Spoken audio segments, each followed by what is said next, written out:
Ada seorang bapak atau suami, dia pergi liburan ke Hawaii. Saya kira tak satu pun barangkali yang ada di gereja ini pernah liburan ke Hawaii. Hawaii itu negara bagian US di Lautan Pasifik.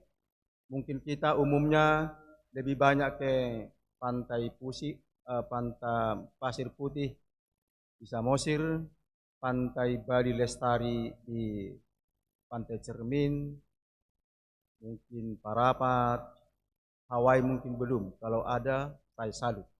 Bapak ini libur ke Hawaii atas hadiah dari perusahaan, bonus, maka dia sendiri liburan. Dan fasilitas hotel pun fasilitas yang wah. Ada bathtub, ada Netflix, ada bioskop mini, makanan. Dan ketika dia masuk, bapak ini,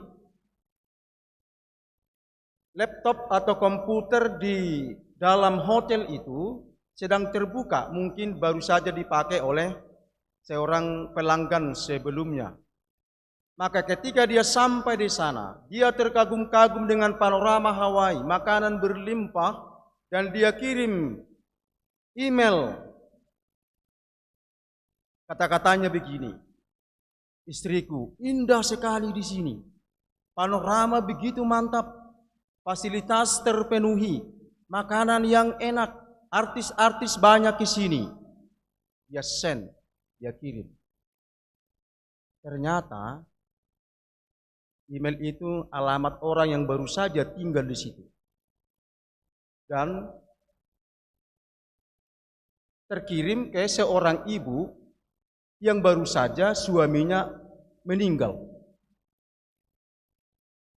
Dan dibuat di situ, indah semuanya dan saya akan datang menjemputmu minggu depan.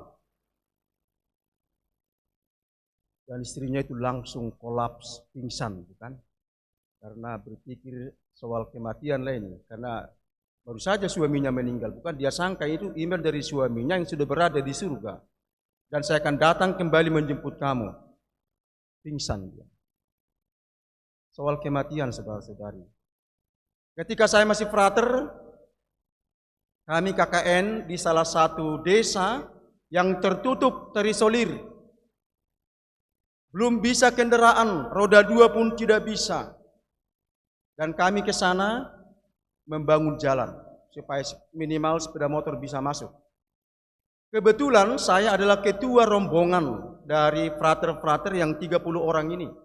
Dan sebagai ketua rombongan kami harus menjumpai sekretaris desa yang kedengaran bahwa keluarga sekretaris desa ini terkenal tukang racun. Dan kami harus menjumpai untuk merencanakan rencana-rencana program pembuatan jalan. Dan katanya racun itu bisa berjalan lewat angin. Kalau dia sibakkan roknya, kita sedang minum di jarak 100 meter, akan terbang. Dan ketika kita minum kopi, kita akan mati. Kami sudah dilarang oleh umat di sana, jangan pergi ke sana, frater. Karena ibu dari sekdes itu terkenal tukang racun. Kalau frater masih ingin hidup, jangan pergi. Tapi sebagai ketua rombongan dan sekretaris teman saya, frater juga harus pergi ke sana, bukan? Dan kami berdoa, Tuhan terjadilah kehendak-Mu. Kami masuk ke rumah itu, 2 orang, harap-harap cemas sambil berdoa, Tuhan lindungi kami, Bunda Maria bentangkan mantol-Mu. Kami ngomong dengan sekretaris desa, tak lama kemudian ibunya yang kedengaran tukang racun itu muncul dari dapur dan perawakannya seperti mak lampir. Kalau kita pernah nonton mirip Pak Lampir, matanya terbelalak, hitam, rambutnya panjang. Dan dia duduk mengamati kami. Kami keringat dingin. Gak fokus lagi dengan program yang diterangkan oleh sekretaris desa. Ketika ibunya ini kembali ke dapur, saya berkata dalam hal itu, Tuhan terima kasih lolos dari maut. Ternyata dia datang kembali membawa kopi dan lemang. Kalau kami dilarang makan kopi dan lemang, mungkin sudah ada racun.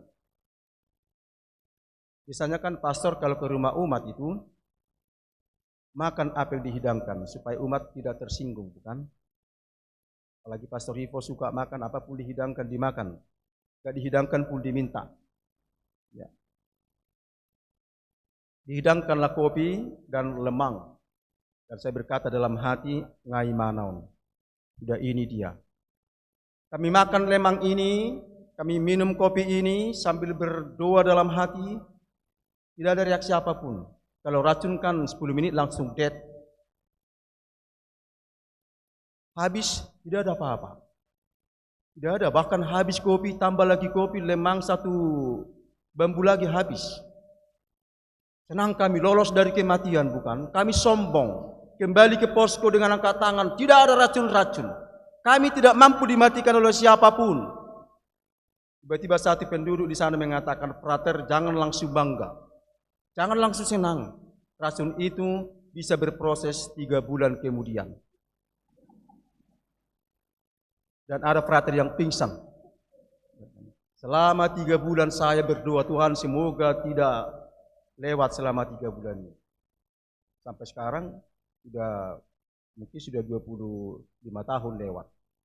Nah, saudara-saudari terkasih, soal kematian. Bulan-bulan terakhir ini kami persaudaraan Kapusin sibuk dengan urusan kematian. Kematian orang tua, frater dan pastor. Dalam tempo 1,5 bulan ini ada 9 keluarga Kapusin. Kapusin artinya pastor yang memakai jubah coklat itu. Jubah coklat. Kalau saya pakai jubah coklat seperti biksu kelihatan. Maka kadang-kadang orang sulit membedakan biksu Amaterasu dengan pastor Ivo Sinaga. Sibuk dengan urusan kematian. Mari kita fokus dengan 3 saudara kami, pastor Silain, frater Lustra yang tabrak lari di air Molek, dan minggu lalu frater Egi yang meninggal di Elizabeth, dan baru kemarin orang tua frater Vietnam meninggal di Vietnam. Dengan kematian ini saudara-saudari, saya berefleksi, kapan giliran saya? Kapan saya akan meninggal dipanggil oleh Tuhan? Dalam kata pengantar tadi dikatakan, tak satu orang pun bisa kita menolak kematian. Salah satu terminal kehidupan yang akan dilampaui oleh manusia, yakni kematian. Tak ada satu pun di gereja ini tetap hidup. Suatu saat kita akan meninggal. Maka dalam satu makam ada tulisan di situ besar-besar, sekarang giliran kami, besok lusa giliran Anda. Refleksi menarik, bukan? Mungkin sekarang giliran orang yang dimakamkan di sana, besok lusa giliran kita. Maka saudara-saudari, bagaimana sikap kita orang Katolik berbicara tentang kematian, menghadapi tentang kematian? Mari kita sejenak melihat guratan tangan kita. Sejenak kita lihat. Apakah ada di situ tulisan MM? MM, ada Bapak Ibu? Ada yang jelas? Ada yang kabur? Ada yang susah dibaca? Kalau jelas, hati-hatilah.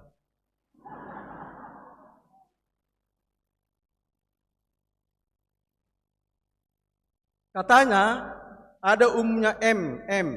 Itu dari bahasa Latin. Bahasa Latin M di sini makan minum. Nah, bukan. MM itu memento mori. Memento mori. Itu dari bahasa Latin, apa artinya? Ingatlah akan kematianmu. Itulah kata dari memento mori. Maka memang umumnya ada MM, bukan MM, bukan master management. Memento mori. Ingatlah akan kematianmu. Dan refleksi lain dikatakan, kita hidup seolah-olah besok, lusa, dan seterusnya kita akan mati. Itulah refleksi dari memento mori. Ingatlah akan kematianmu. Dan berlakulah seolah-olah Anda akan mati. Kalau Anda berpikir, kalau kita berpikir, besok kita akan mati, kita akan berpasrah, Dan kita akan melakukan kebaikan-kebaikan supaya janji Allah bagi orang yang percaya seperti janji Yesus kepada Lazarus hidup yang kekal akan diberikan. Menarik sekali bukan, memento mori, ingatlah akan kematianmu dan berlakulah seolah-olah besok Anda akan meninggal.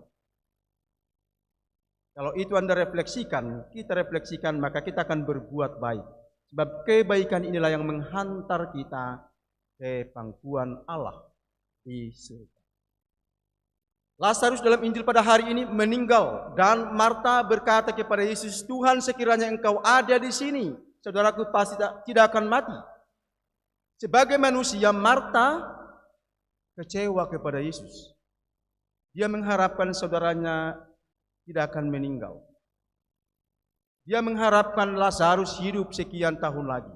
Tapi kemudian Marta berkata, aku yakin Tuhan, apapun yang Engkau minta kepadanya, saudaraku pasti tidak akan mati. Dan Tuhan berkata, saudaramu pasti akan bangkit. Dan Yesus menyapa kita semua, siapa orang yang percaya dan beriman dan dibaptis tidak akan mati selama-lamanya. Dia akan hidup. Kendati pun secara fisik kita akan mati. Maka kalau ini jadi saudara-saudari, kematian tidak akan pernah menakutkan kita. Karena apa? Karena Tuhan berkuasa mengubah hidup kita. Maka setiap kali kita mengadakan misa arwah, selalu ada refleksi di sana, Tuhan, hidup bukanlah dibinasakan, tetapi diubah. Kita wafat sebagai manusia fana, tapi kita bangkit sebagai manusia yang luhur. Maka Tuhan menjamin kehidupan orang yang percaya.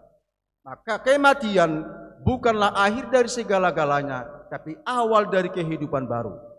Kematian bukanlah menakutkan, sebab dengan kematian kita akan pergi ke surga. Banyak orang suka masuk surga, tetapi tidak mau cepat-cepat. Ada seorang guru bertanya begini kepada anak-anak siswa SD, siapa ingin masuk surga? Semua anak SD tunjuk tangan, kecuali seorang anak, dia nggak mau tunjuk tangan, dia santai-santai saja. Kedua kali guru bertanya, siapa di antara kamu yang mau masuk surga? Tunjuk tangan, yang tadi nggak mau. Gurunya marah, kau bandel ya? Kau nggak mau masuk surga ya? Dia bilang, memang mau berangkat sekarang.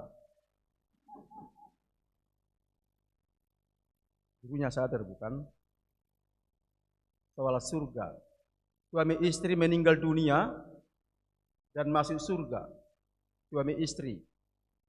Setelah sampai di surga, mereka senang sekali. Makanan terjamin, minuman tersedia, banyak tontonan-tontonan, semua bergembira. Dan suami berkata kepada istrinya, kalau kita tahu seperti ini surga, kenapa kita enggak pergi 20 tahun yang lalu? Karena selama di bumi mereka sangat menderita, saudara-saudara. Impian kita adalah surga. Tetapi bagi orang yang percaya, dua pemain sepak bola kompak sekali, mereka berjanji begini, siapapun di antara kita yang duluan meninggal harus datang kembali ke dunia dan menceritakan suasana surga. Satu pemain sepak bola meninggal. Di surga itu indah sekali. Dan dia kembali. Teman yang masih hidup bertanya, bagaimana suasana surga? Wah, bagus sekali. Ada dua kabar baik untukmu. Apa itu? Satu, surga begitu indah. Luar biasa damai. Kedua, tidak ada perang. Apa kabar yang kedua?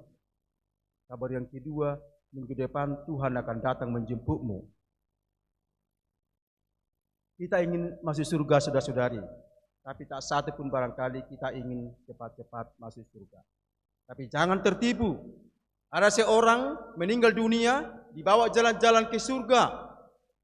Malaikat menunjukkan hal-hal yang indah, luar biasa indah bukan? Senang sekali dia, Tuhan terima kasih Engkau menyelamatkan saya. Besoknya ternyata tidak ada seperti yang dia alami kemarin. api menyala-nyala, dia keberatan. Kenapa kemarin indah sekarang api yang panas? Malaikat mengatakan kemarin itu adalah iklan.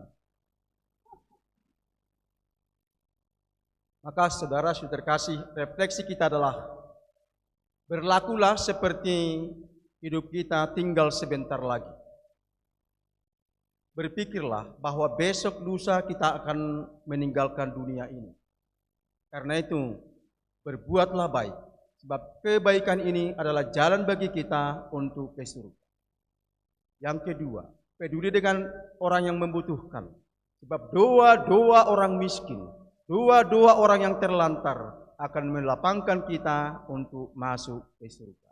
Kebaikan ini, kasih ini saudara-saudari, tidak akan membuat kita takut akan kematian, tetapi membuat kita bergembira, sebab jalan terbaik untuk bertemu dengan Tuhan ialah kematian.